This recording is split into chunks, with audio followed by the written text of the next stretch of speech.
السلام علیکم ورحمت الله وبرکاته. تاسو ته ښکاري چې په غزا کې یو خوا د اسراییلو ظلم او بربریت چې کومه دی هغه شروع دی،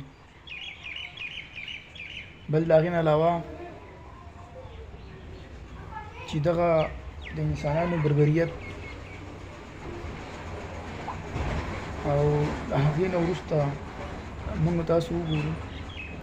تاسو په دې ویډیو کې زه ښیم او تاسو په نظر باندې راشي چې هلته باران وریږي، بهتر څه باران وریږي، خلک په خیمو کې چې کومه پراته دي، حتی تر دې چې هغه اوبه خیمه هغه هر څه ویسي او د سمندر نه چپې چپې اوبه راخیږي.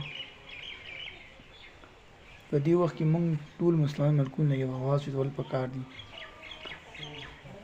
چې کم سے کم دې خلکو دپاره یا دې مسلمانانو دپاره کم سے کم څه آواز اوچت کړی شي. ځکه که موږ سوچ وکړو زموږ کچه کورونه او باران وریږي او زموږ کوټې راسسي، موږ ته څومره تکلیف. دا خیمې خو پرېږده خو چې تیار کور نه وي، او بیا خلکو چې کومه دی باران وریږي، ګولۍ پې وریږي، بمان پې وریږي، ډرون پې راځي، مړه بس مختلف ظلمونه ورسره کېږي. الله تعالی د غزا په هغه هم کرم وکړي